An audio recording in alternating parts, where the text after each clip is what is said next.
We need to amplify and protect youth voices in order to prevent child abuse and exploitation.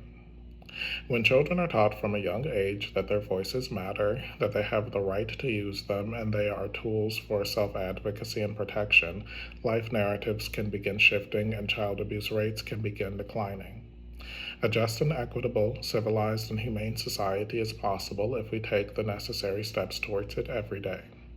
The notion of the child being seen and not heard is one that is both antiquated and harmful. I have not heard anyone say these words in earnest, yet I believe the line of reasoning is still present in the mind of the average parent. Countless times I've heard children described as disrespectful for expressing their views and feelings. But without any opportunity or platform or audience to express, there is no way for their authentic feelings to be known. I cringe when I see a video of a grown adult telling the story of a young child or animal that is silent and voiceless. There have been so many times throughout my life when the people who were superior to me, whether parents, teachers, or employers, all got the narrative wrong, put words in my mouth, assigned to me feelings, intentions, desires, thoughts, and opinions that were never my own.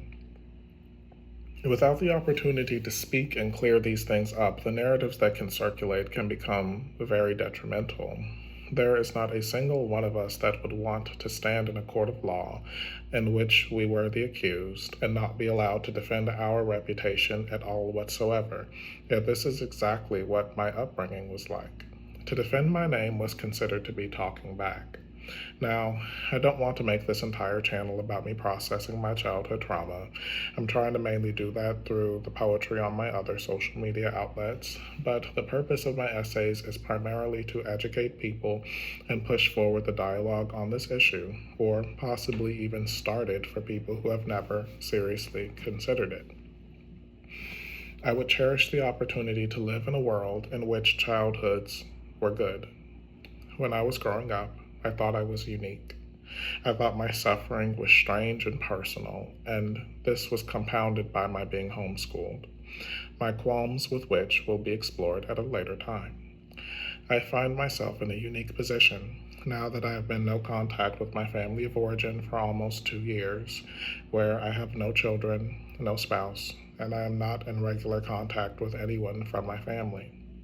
Now that I am completely removed from all family systems, I feel safe enough to begin my criticism of its structure and purpose, in hopes that it can be reformed, improved upon, or done away with entirely.